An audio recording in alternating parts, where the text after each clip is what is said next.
I am Maya Williams, a 35-year-old black woman, and my journey to claiming my confidence and owning my success has been anything but smooth. When you look at me now, someone who has built a thriving business and established herself as a leader in her industry, you might think it all came naturally. But it didn't. It was a war, both internal and external, where the loudest battle was fought with the voice inside my own head.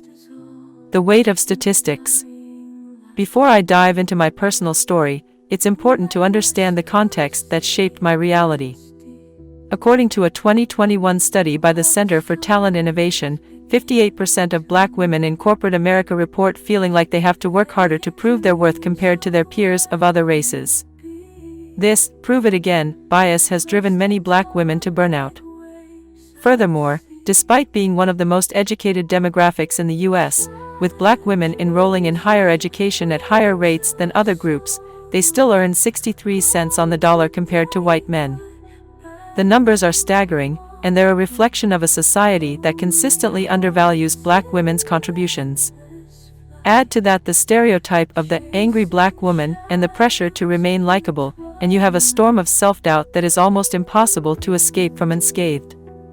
These statistics weren't just numbers to me. They were the invisible barriers I collided with every day. The beginning of doubt. Growing up in a small town in Georgia, I was always the smart one. Teachers praised me for my intelligence, my peers came to me for help with their homework, and my family boasted about how I'd one day make something of myself. But as I entered the world outside of my hometown, the story changed. I began to feel small, invisible even, despite the accolades and praise I received in the past. My first job out of college was at a marketing firm in Atlanta. I was one of 2 black women in the entire office. Everyone was polite, but there was a distinct feeling of being out of place. I remember sitting in a boardroom full of older white men and feeling my voice shrink inside me. Every time I raised my hand to speak, I would hear the voice in my head say, "Are you sure? What if you're wrong? What if you sound stupid?" And so, I stayed silent more often than not. When I did manage to speak up, I noticed something alarming. My ideas were frequently ignored until a colleague, usually a white male, rephrased the same concept I had introduced moments earlier. Then suddenly, it was praised as groundbreaking. It made me question if my voice held any value at all. I began to doubt myself so deeply that even in moments of success, I felt like a fraud. Imposter syndrome, it's what they call it, right? The gnawing belief that you don't deserve the seat at the table you've rightfully earned. According to a 2022 survey by the Harvard Business Review, over 70% of women of color report having experienced imposter syndrome at some point in their careers. I was no different. Despite my achievements, I couldn't shake the feeling that I was an imposter in my own life, waiting to be found out. Silence by the doubter. The hardest part wasn't the doubt itself, it was the silence that came with it. As a black woman, you're conditioned to be strong. You're supposed to hold everything together. But what happens when you start to believe that you're not good enough? When you start to feel like you're faking your way through life? You don't say anything, because admitting to weakness feels like a betrayal of everything you've been taught about strength. So I didn't say a word. I stopped taking credit for my work. I let others lead meetings that I should have led. When I was passed over for a promotion I knew I deserved, I didn't fight for it. I told myself, maybe next time you'll be good enough. Maybe next time you'll be ready. But the truth was, I was ready. I was good enough. The only problem was that I didn't believe it. I went through years of living like this, shrunken, unsure of my worth, constantly seeking validation from others and never finding it within myself. I remember once being invited to speak at a conference on digital marketing strategies, a topic I was well versed in. But when I stood in front of that crowd, I froze. My mind went blank, my palms started sweating, and I felt the weight of everyone's expectations. I stammered through my presentation, embarrassed and ashamed. On the flight home, I cried in the airplane bathroom, thinking, maybe this isn't for me.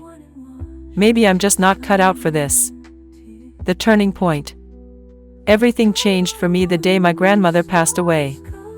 She was the one person who always believed in me, who always told me that I was destined for greatness. I was heartbroken, but in my grief, something shifted. As I stood by her casket, looking at the woman who had lived through so much, racism, poverty, and a world that didn't always value her, I realized that I had been wasting time. I was letting the world dictate my worth, instead of claiming it for myself. I had allowed my inner doubter to silence me for far too long. And in that moment, I made a promise to my grandmother, and to myself, that I would stop playing small. I would stop letting fear and doubt dictate my life. I would own my success, no matter how uncomfortable or scary it felt. It wasn't an overnight transformation. It took years of unlearning and rebuilding. I started with small steps, raising my hand in meetings, sharing my ideas without waiting for someone else to validate them, and standing up for myself when I felt overlooked or disrespected. It was terrifying at first, but each time I spoke up, the voice of doubt grew a little quieter. I sought out therapy, something I had been hesitant to do for years. As a Black woman, mental health isn't always openly discussed in our communities, and seeking help can sometimes be seen as a weakness. But I knew I couldn't do this alone. My therapist helped me unpack years of self-doubt and trauma, and slowly, I began to see myself for who I truly was, a woman capable of greatness, a woman deserving of success. I also joined a community of Black women in leadership, which became a lifeline for me. We shared our stories, our struggles, and our triumphs. We lifted each other up in a world that often sought to tear us down. According to a 2023 report by Lean In, Black women are more likely to thrive in environments where they feel a sense of community and support from their peers. That support was crucial for me, and it was in those circles that I found my voice again. I started speaking at conferences without fear, sharing my journey and my expertise with confidence. I stopped waiting for permission to take up space. I launched my own marketing consulting firm, and within 3 years, it became one of the most sought-after firms in the city. I hired other Black women, mentoring them and ensuring they didn't have to fight the same battles I did. The path to healing. Overcoming my battle with self-doubt wasn't something that happened in a vacuum. It required a lot of work, both internal and external. One of the first things I did was seek therapy, a step that changed the entire trajectory of my journey. Growing up, therapy wasn't something that was openly talked about in my family. Like many Black women, I was raised to believe that strength meant enduring hardships in silence. But over time, I realized that healing would only come if I allowed myself to be vulnerable. My therapist was a Black woman, and that made all the difference. She understood the unique pressures and struggles I faced, both as a professional and as a Black woman living in a world that constantly questioned my worth. Together, we unpacked the years of internalized self-doubt, and slowly, I began to peel back the layers of fear that had been holding me back. Therapy gave me the tools to challenge the negative voice inside my head. It wasn't just about replacing doubt with confidence, but about recognizing where the doubt came from and why it was never mine to carry in the first place.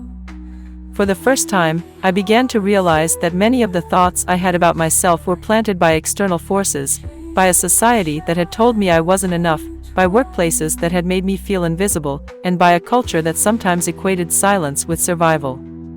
My therapist